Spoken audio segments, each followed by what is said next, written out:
오늘 이 말씀은 우리가 요아스 왕에 대한 이제 마지막 모습을 보게 됩니다. 우리 고사성어에 초지일관이라는 말이 있습니다. 초지일관이라는 말이 처음부터 끝까지, 그러니까 처음 초자에다가 뜻지자 한일자에다가 이 마지막 관자가 뚫을 관자입니다.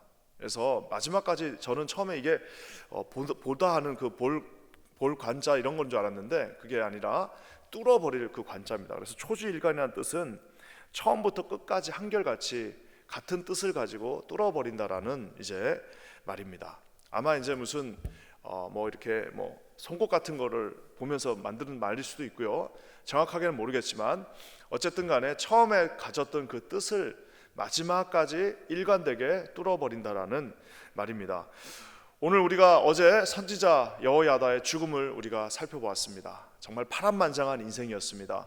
핏덩어리였던 이제 왕을 자기의 그 성전의 숨김으로 말미암아 목숨을 걸며 그 왕과 함께 젊은 왕, 자기보다 자기의 그냥 손주볼 되는 왕을 다시 세우고 이 영적인 지도자로서 중간에 좀 책망받는 일이 없지 않았진 않았지만 그래도 끝까지 그 험난한 인생에서 하는 사람의 영적인 지도자가 되어서 이제 그 유다 나라의 개혁과 유다 나라의 신앙을 지켰던 여호야다가 우리 어제 말씀처럼 이제 하나님의 품으로 갔습니다. 130년의 긴 인생을 살면서 하나님 앞에 흔들리지 않고 끝까지 마지막까지 충성되게 살다가 가는 것은 참 쉽지가 않습니다. 저는 이 모습을 보면서 두 가지를 제가 생각하게 됩니다. 한 가지는 끝까지 하나님 앞에 충성되고 끝까지 하나님 앞에 처음 가졌던 마음으로 간다는 것이 얼마나 어렵다는 사실을 한번 더 생각하게 됩니다. 우리 주변에도 보면 많은 이제 뭐라 그럴까요? 존경받는 목사님들이 참 멋있게 시작하고 아름답게 정말 그 목회를 마무리하고 나서 마지막 그 모습들이 좀 뭐라 그럴까요? 좀 보기가 좀 안타깝고 민망한 모습들로 그 인생이 맞춰지는 모습을 종종 왕왕 우리가 보게 됩니다. 그런 모습을 볼 때마다 제가 그분들을 이렇게 손가락질하고 싶은 마음이 없습니다. 왜냐하면은 볼 때마다 나도 정말 하나님 앞에 마지막까지 최선을 다하다가 달려가다가 처음 가졌던 그 마음대로 내가 하나님 앞에 서야겠다라는 내 자신을 한번 돌아보게 하는 시간들을 갖게 됩니다. 또 한 가지 중요한 것은 이 여호야다의 삶을 보면서 영적인 지도자, 이 영적으로 그것을 바로잡아 줄 수 있는 사람이 얼마나 중요한지를 다시 한번 보게 됩니다. 이 요아스 왕이 한 살 때 정말 젊은 그 핏덩어리였을 때 이 여호야다의 이 어떤 돌봄과 이제 지도와 그 영적인 그 공급 속에서 자라면서 이 요아스 왕이 아주 멋진 개혁을 완수하게 됩니다. 근데 놀랍게도 요아스 왕이 떠나자마자 이 어떻게 보면 이 여호야다 선지자가 죽자마자 요아스 왕이 어떻게 보면은 배신하고 배교하고 떠나가는 모습을 보게 됩니다. 제가 이것을 보면서 얼마나 많은 사람들에게 하나님의 이런 영적인 어떤 이 앵커와 같은 정말 이렇게 닻을 내려줄 수 있는 영적인 지도자 또 영적인 교회 그 공동체가 얼마나 소중한지 다시 한번 보게 됩니다. 저는 우리 퀸즈 아닌 교회가 이런 영적인 닻을 내린 교회가 되기를 주님의 이름으로 간절히 축원합니다. 우리 자녀들이 이제 직장을 찾아서 다른 주로 가고 또 다른 나라로 갔다가도 명절이 돼서 우리 교회에 돌아오면 다시 한번 영적으로 무장할 수 있고 언제든지 떠났던 자들도 우리 퀸즈 아닌 교회를 생각하면서 이곳에서 다시 한번 마음을 이렇게 잡을 수 있는 그런 영적인 닻을 내리는 그런 하나님의 교회가 되기를 오늘 주님의 이름으로 간절히 축원합니다. 이 왕 요아스가 아까 제가 말씀드린 것처럼 제사장 여호야다가 죽자 말자 그렇게 목숨을 걸고 개혁했던 자기 손으로 정말 그 성전을 청소하고 성전을 강건하게 세우고 무너진 성전과 예배당을 보수했던 그 모든 것들을 불과 얼마 되지 않아 싸그리 다 잊어버리는 그 모습을 보게 됩니다. 저는 이 모습을 보면서 사람이 정말 하나님 앞에 처음부터 끝까지 바로 서는 것도 어렵지만 자기가 했던 것들을 지키는 것도 어렵구나라는 생각을 하게 됩니다.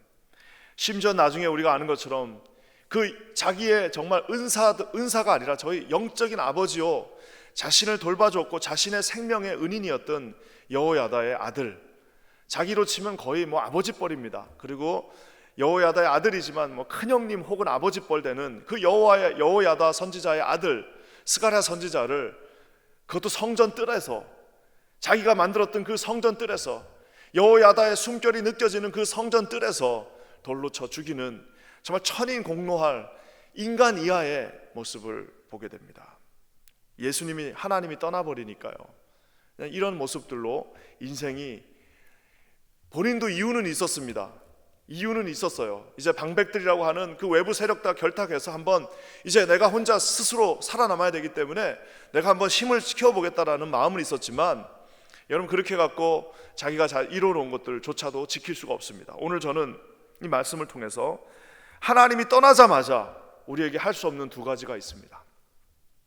하나님을 떠나자마자 이 요시야 왕처럼 요아스 왕처럼 하나님을 떠나자 말자 할 수 없는 두 가지에 대해서 오늘 한번 살펴봤으면 좋겠습니다.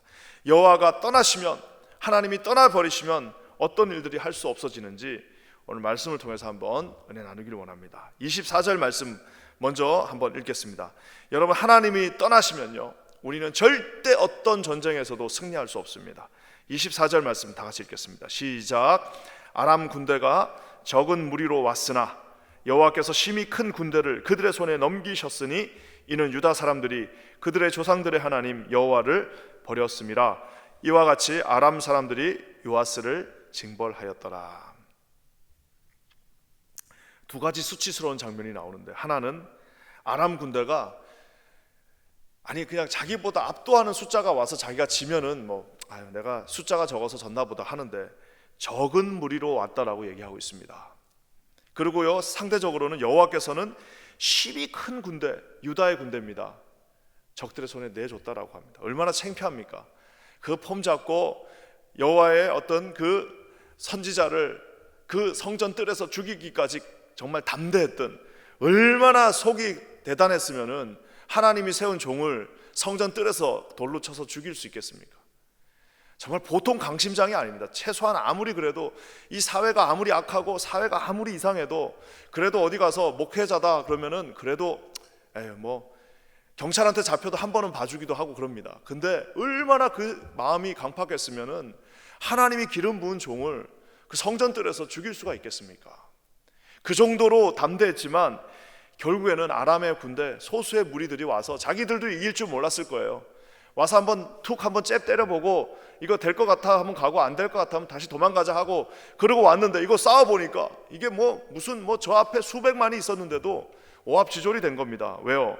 하나님께서 자기 자손이었지만 자신의 자녀들이었지만 범죄했을 때 그냥 적의 손에 넘겨버렸다는 사실입니다. 저는 이 모습을 보면서 얼마나 정말 안타까운지 모르겠습니다. 이 대단했던 왕 요아스가 이렇게 돼버렸습니다. 또 한 가지는요, 여기 보면요, 마지막 24절에 보면 아람 사람들이 요아스를 징벌하였더라. 징벌하다는 말은 와서 그냥 전쟁에서 이긴 정도가 아니라 뭐예요? 이 이방인이 하나님의 백성을 짓밟아 버리면서 하나님의 뜻을 증거한 겁니다. 사랑하는 성도 여러분, 이게 뭐냐면요, 우리가 예수 잘 믿는 사람들이 하나님 앞에 바로 서지 못했을 때 하나님께서 징계 채찍을 드시는데 그 징계 채찍이 누구예요? 이방인들이었다는 겁니다. 이방인들 앞에 우리가 서서 당당하게 하나님을 증거해도 될까 말까 한 판에 이방인이 와서 우리한테 당신들 그렇게 살면 안 된다, 야 너희들 그렇게 하는 게 그게 교회가 그렇게 하면 되겠냐라고 말한다면 세상에 이거보다 더 수치스럽고 창피한 일이 어디 있겠습니까? 사랑하는 성도 여러분, 얼마나 안타깝습니까? 그 적은 무리를 가지고도 그 천하의 아람 군대, 애국 군대를 다 이겼는데 우리 하나님께서 전쟁과 함께 하시니까 물맷돌 하나만 들고 나가도 그 앞에 서 있던 수없이 많은 골리앗들을 이기고 하나님 앞에 승리를 가져올 수 있었는데, 하나님이 떠나자마자, 하나님이 가시자마자, 하나님을 저버리자 말자 유다의 그 큰 군대를 가지고도 적군 하나를 어떻게 제압할 수 없는 그 모습을 보게 됩니다. 사랑하는 성도 여러분, 저는 기도하기는 저와 여러분들 가운데 우리가 전쟁에 있고 우리가 하나님 편에 서 있으면 전쟁에 져도 진 게 아닙니다. 하나님 편에 서 있으면 잠깐 우리가 고난 당할 수도 있고 질 수도 있지만 궁극적으로 승리하게 돼 있습니다. 그렇기 때문에 우리에게 이 전쟁에서 이길 수 있는 유일한 방법은 그저 하나님의 품에 우리가 붙어 있는 것 외에는 없다라는 사실입니다. 저는 기도하기는 저와 여러분들이 하나님의 품 안에 있는 저와 여러분 되시기를 주의 이름으로 간절히 축원합니다. 하나님의 품에 있었을 때 그 이 요아스 왕이 하나님의 품에 있고 이 여호야다의 그 영적인 지도를 받으며 하나님의 품에 있었을 때 하나님이 축복해 주셔서 심히 큰 군대를 줬다고 얘기하고 있지 않습니까? 군대를 그냥 만듭니까? 군대를 만들려면 젊은이들이 있어야 됩니다. 젊은이들만 있다고 됩니까? 돈도 있어야 됩니다. 그 돈을 가지고 젊은이들을, 그 많이 모인 젊은이를 가지고 심히 큰 군대를 만들었다는 것은 하나님이 그들을 축복해 주셨다는 말입니다. 젊은이들을 보내주시고 재정을 보내주시고 하니까 그 공동체가 힘이 있어지는 거 아니겠습니까? 언제요? 조금 불편하긴 했을 겁니다.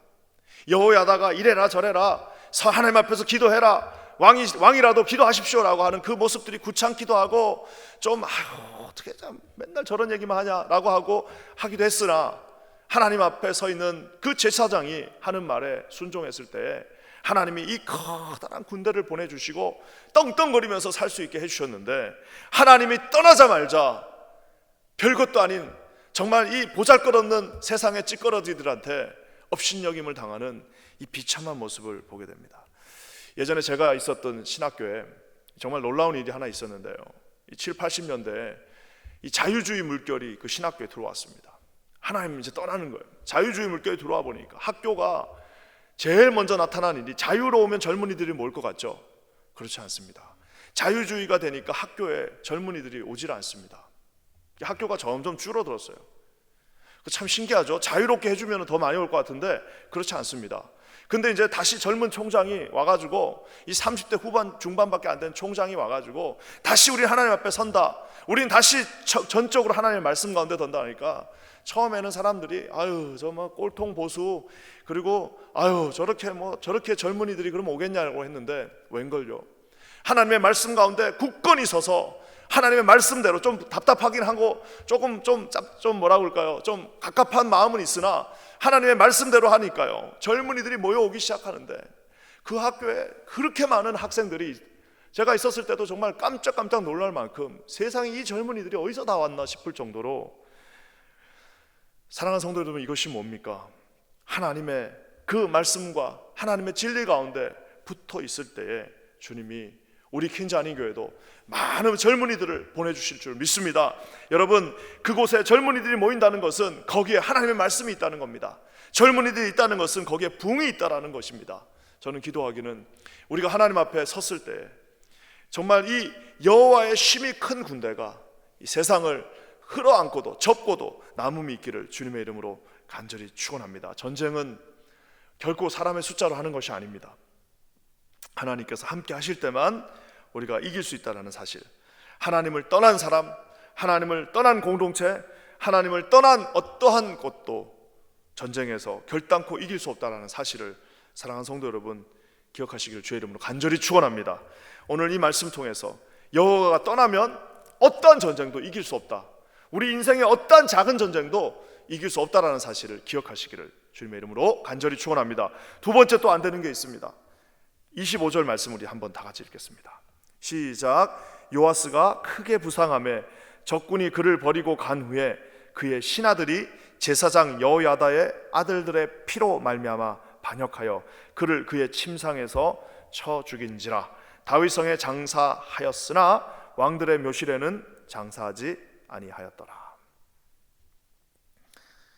자기는 여호야다 이 선지자와 이 스가랴 선지자를 정말 돌로 쳤을 때는요, 내가 이렇게 독하게 마음 먹고 내가 내 힘으로 이제는 이 성전, 이 뭐라고 할까요? 안전한 내 왕국을 구축하겠다라고 생각했을 겁니다. 방백들이 누굽니까? 방백들이 뭐 길게 올라가면은 아마 솔로몬 시대 그 솔로몬에 많았던 그 이방 공주들의 아마 뭐 자녀들 정도로 생각하셔도 될 것 같습니다. 나름대로 힘은 있는데 하나님을 섬기지 않는 사람들이에요. 그 사람들하고 손을 잡았습니다. 손을 잡고 자기가 생각한 건 뭐예요? 나는 이 힘 있는 사람들하고 손을 잡으면, 이 뭔가 힘 있는 사람들하고 손을 잡으면 내가 이제 안전하게 나를 이 힘 있는 사람들이 지켜줄 것이다 라고 가장 당연하지만 가장 비신앙적인 생각을 했습니다. 하지만 하나님을 떠나는 순간 정말 놀라운 거는요, 어디서 죽었어요? 침상. 왕의 침상은요, 그 성전 안에서도 왕궁 안에서도 가장 안전한 곳, 가장 자기가 신뢰할 수 있는 사람들이 친위대로 서 있고, 정말 왕의 친위대, 가장 왕에게 충성하는 사람들이 있는 그곳에서, 아니 무슨 전쟁하다가 죽었으면은 창피하지 않기라도 하죠. 왕궁에서, 침상에서, 그것도 누구에게? 신하들에게 죽임을 당하게 되는 것입니다. 사랑하는 성도 여러분, 내가 세상 손잡으면, 내가 힘 있는 사람들 손잡으면, 내가 누군가 좀 나에게 잘해줄 수 있는 사람 손잡으면 그 사람이 나를 지켜줄 거라고 생각하는데, 사랑하는 성도 여러분, 천만의 말씀입니다. 우리 하나님을 손잡을 때에만 저와 여러분이 그분 안에서 참 평안과 그분의 그 프로텍션, 보호를 받을 수 있다는 사실을 반드시 기억하시기를 주님의 이름으로 간절히 축원합니다. 심지어는요, 마땅히 묻혀야 될, 왕이면 어디에 묻혀야 됩니까? 왕이 죽으면 어디에 묻혀야 돼요? 왕의 묘실. 우리로 치면 대통령이 죽으면 어디 묻힙니까? 보통은 현충원 같은데, 왕의 묘실, 왕이 가야 되는 그 묘실에 묻혀야 되는 그 당연한 그 베네핏도 받지 못합니다. 뭐라고 그래요? 다윗성, 즉 예루살렘에 장사는 되었으나 왕들의 묘실에는 장사하지 아니하였더라. 얼마나 비참합니까? 자기는 그 이방인들하고 신앙 없는 인간들을 손잡은 이유가 한번 잘 살아보고, 한번 힘을 떨쳐보고, 한번 내가 내 자신을 보호해 보려고 했는데, 나중에는 묻히는 곳도 그냥 일반 평민들이 묻히는 다윗성 어디, 예루살렘 어디 한 군데에 묻혀 버렸다는 것입니다. 사랑하는 성도 여러분, 권력을 잡기 위해서, 힘을 가지기 위해서, 누군가 자기를 지켜줄 수 있는 사람을 의지하기 위해서 아버지 같았던 선지자, 자기의 정말 아버지도 이런 아버지가 어디 있어요? 그런 아버지 같은 선지자, 그의 아들을, 자기에겐 친형 같고 친아버지 같은 그 선지자를 죽이고, 그것도 성전 뜰에서 돌로 죽이고, 하나님께서요, 그렇게 아둥바둥 자기가 살아보려고 했던 그를 결국에는 자기 침실에서, 자기 신하들에 의해서 죽임을 당하는 비참한 모습으로 그 인생을 마감하게 되었다는 것입니다. 사랑하는 성도 여러분, 저는 오늘 이 말씀을 보면서 이 왕 요아스가 그 침상에서 누워서 죽임을 당하는 그 순간에 무엇을 생각했을까? 한번 그 생각을 한번 상상해 봅니다. 전쟁에 나가서 부상당했어요. 부상당해가지고 정말 말도 안 되는 별것도 아닌 적한테 부상당하고 돌아와서 자기 침상에 누워서 이제 내가 이렇게 누워있으니까 그때 내가 잘해줬던 그 부하들, 그리고 내가 손잡았던 그 방백들이 와서 이제 나를 치료해주고 다시 나를 살려주겠구나라고 생각했을 때, 자기가 손잡았던 그 방백들이 와서 칼을 들고 결국에는 자기를 쳐서 죽였다라고 얘기하고 있습니다. 그 순간에 뭘 생각했을까? 저는 아마 끝없는 후회가 밀려왔을 것이라 생각합니다.